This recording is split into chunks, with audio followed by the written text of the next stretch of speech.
पश्चिम बंगाल विधानसभा चुनाव 2026 में इस बार वोटिंग प्रतिशत बहुत अहम मुद्दा बन गया है।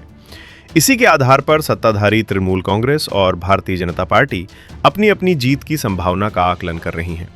दोनों ही पार्टियां वोटिंग के आंकड़ों को अपने हिसाब से अलग अलग तरीके से समझा रही हैं। चुनाव आयोग के मुताबिक गुरुवार को हुए पहले चरण के मतदान में राज्य की 294 विधानसभा सीटों में से 152 सीटों पर वोटिंग हुई। इस दौरान करीब 3.60 करोड़ मतदाताओं में से 92.7% लोगों ने अपने मताधिकार का इस्तेमाल किया, जो काफी ज्यादा माना जा रहा है। पहले चरण के मतदान में लोगों ने बढ़ चढ़कर हिस्सा लिया। चुनाव आयोग के शुरुआती आंकड़ों के अनुसार कई जिलों में, खासकर ग्रामीण और अर्ध शहरी इलाकों में बड़ी संख्या में वोट डाले गए। अब तक के रुझानों के मुताबिक पश्चिम बंगाल में ज्यादा वोटिंग को अक्सर सत्ताधारी तृणमूल कांग्रेस के लिए फायदेमंद माना जाता रहा है। इस पार्टी का नेतृत्व ममता बनर्जी कर रही हैं। इसकी एक बड़ी वजह यह है कि तृणमूल कांग्रेस की जमीनी पकड़ मजबूत है और उसकी कई योजनाएं सीधे लोगों तक पहुंचती हैं, जिससे उसे वोटरों का अच्छा समर्थन मिलता है। तृणमूल कांग्रेस के नेताओं का कहना है कि पहले चरण में हुई भारी वोटिंग पार्टी के लिए अच्छे संकेत दे रही है। उनके मुताबिक ये दिखाता है कि लोग पार्टी की सरकार और उसकी योजनाओं से संतुष्ट हैं और उनका समर्थन लगातार बना हुआ है। टीएमसी नेताओं का यह भी दावा है कि इस बार बड़ी संख्या में महिलाओं और सरकारी योजनाओं का फायदा उठाने वाले लोगों ने मतदान किया है। इससे पार्टी का जनाधार और मजबूत हुआ है। हावड़ा में एक रैली के दौरान ममता बनर्जी ने कहा कि पहले चरण की वोटिंग से साफ हो गया है कि टीएमसी को इस बार भारी बहुमत मिलेगा।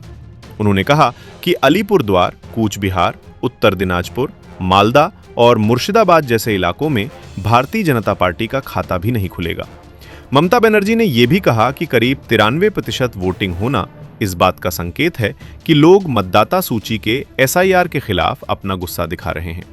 दूसरी तरफ बीजेपी का कहना है कि ज्यादा वोटिंग इस बात का संकेत है कि लोग राज्य सरकार से नाराज हैं।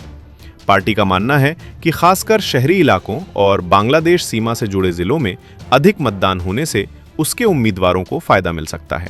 कोलकाता के पास पानीहाटी में एक रैली के दौरान नरेंद्र मोदी ने कहा कि पश्चिम बंगाल में बदलाव की लहर पहले से दिख रही थी और पहले चरण की वोटिंग ने इस बात को और मजबूत कर दिया है। उन्होंने कहा कि बीजेपी के पक्ष में मिला ये समर्थन उनकी जीत की शुरुआत है।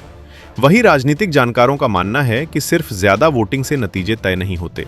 कई बार ज्यादा मतदान से मजबूत संगठन वाली पार्टियों जैसे तृणमूल कांग्रेस को फायदा मिलता है, लेकिन ये कड़ी टक्कर वाली सीटों पर विपक्ष के मजबूत होने का संकेत भी हो सकता है। चुनाव में एक और अहम बात जिस पर नजर रखी जा रही है वो है पहली बार वोट डालने वाले युवा और महिलाओं की भूमिका। पिछले कुछ चुनावों में इनकी भागीदारी लगातार बढ़ी है।